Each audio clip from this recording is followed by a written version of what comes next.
បច្ចុប្បន្ននេះអ្នកដែលយល់ដឹងពីការថែរក្សាសុខភាពថែរក្សារូបរាងគឺមានការកើនឡើងគួរឲ្យកត់សម្គាល់មួយផ្នែកធំដែលជាឥទ្ធិពលមកលើសុខភាពក៏ដូចជារូបរាងរបស់យើងនោះគឺជាចំណីអាហារប្រចាំថ្ងៃការប្រើប្រាស់ស្ករច្រើនគឺធ្វើឲ្យប៉ះពាល់ដល់សុខភាពក៏ដូចជារូបរាងរបស់យើងម្ល៉េះហើយថ្ងៃនេះក៏មកសាកធ្វើជាមួយនឹងប្រោននេះដែលមិនប្រើស្ករតែការប្រើដំណាប់ចេកចំនួនដែលស្ករសវិញម្ដងដោយសារតែនៅផ្ទះអត់មានចេកទុំស្រស់អញ្ចឹង admin ក៏ប្រើចេកចំនួន200ក្រាមបន្ថែមជាមួយនឹងពងមាន់2គ្រាប់ម្សៅកាកាវចំនួន20ក្រាមធ្វើការកិនដំណាប់ចេករបស់យើងឲ្យរាងម៉ត់ដោយយើងប្រើជាមួយនឹងទឹកដោះគោស្រស់ចំនួន2ស្លាបព្រាបាយកន្លះវាយពងមាន់ចូលហើយក៏ធ្វើការកិនជាមួយគ្នាតែម្ដង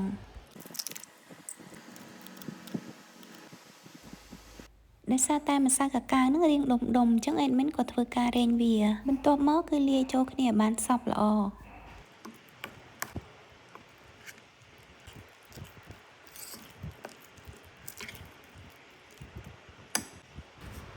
យើងថែមអំបិលចំនួន1ចុងស្លាបព្រាកាហ្វេកូរច្របល់ចូលគ្នាឲ្យសព្វម្ដងទៀត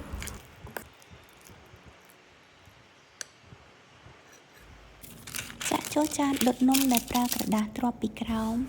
ធ្វើការបៀកវារហូតទាល់តែបានស្មើសាច់ល្អ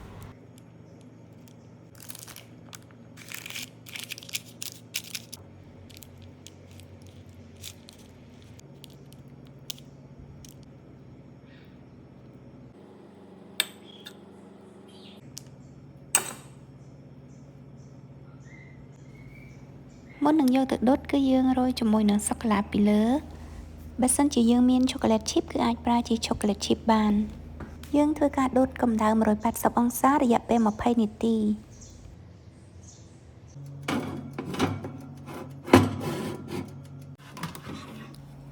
ក្រោយ20នាទីគឺនំរបស់យើងបានឆ្អិនរួចរាល់ហើយសម្រាប់នំនេះដែរយើងអាច add topping ផ្លែឈើពីលើបានដោយសារនៅផ្ទះមានតែសាវម៉ាវសាច់ពណ៌ទឹកក្រូចបែបនេះ admin ក៏ប្រើជា topping តែម្ដងនេះគឺជាសាវម៉ាវដែលកម្រ 2-3 ឆ្នាំទើបមានផ្លែម្ដងរសជាតិរបស់វាគឺជូរអែមឆ្ងាញ់មែនតើពេលដែលយកមកញ៉ាំជាមួយនឹងនំបែបនេះគឺមានរសជាតិឆ្ងាញ់ប្លែកម្យ៉ាង